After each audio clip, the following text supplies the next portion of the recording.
Tous les jours sur le net, à chaque minute, des cyberattaques se produisent. Parfois, elles sont massives et ciblées. Imaginez qu'on puisse les prédire. C'est ce à quoi travaille une équipe de l'INRIA en collaboration avec une université au Maroc et une autre aux États-Unis dans le cadre d'un projet financé par l'OTAN. Nous sommes au LHS, laboratoire de haute sécurité.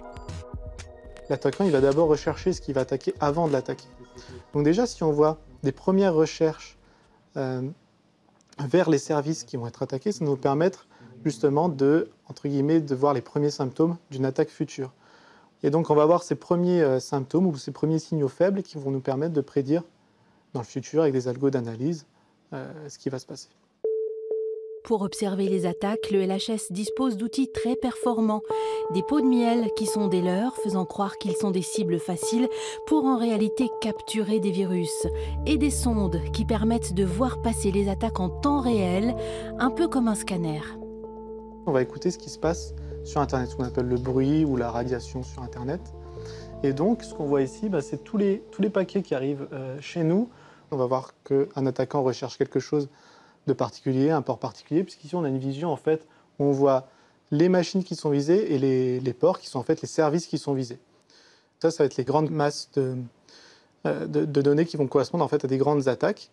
Et puis après, on va avoir des événements un peu plus sporadiques. Par contre, que là, on ne verra pas sur la partie visuelle.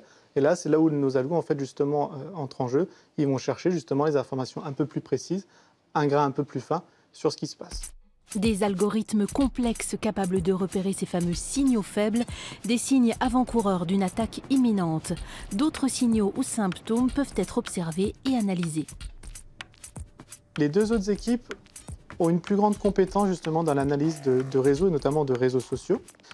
Et notre partenaire donc, à l'Université internationale de Rabat, en plus, a un petit peu cette double expertise donc d'analyse de réseaux sociaux pour la cybersécurité. Donc elle apporte cette expertise, plus nous, notre analyse de données techniques, et on essaie justement de travailler ensemble. Si on arrive à prédire qu'il va y avoir une attaque sur une organisation, on peut avertir l'organisation qu'il va y avoir une attaque, comme ça l'organisation peut se préparer. Donc ça, c'est le but de ce projet, mais après, ça peut grandir sur d'autres pistes. Il y a beaucoup plus d'attaques qu'on pourrait prédire, beaucoup plus de données qu'on peut intégrer, beaucoup plus de facteurs qu'on peut mesurer. Ça, c'est une piste très longue. On ne va pas résoudre tous les problèmes dans 3 ans. Au LHS, on modélise déjà les virus pour les reconnaître. Prédire les cyberattaques permettrait de les éviter ou en tout cas d'en limiter les conséquences.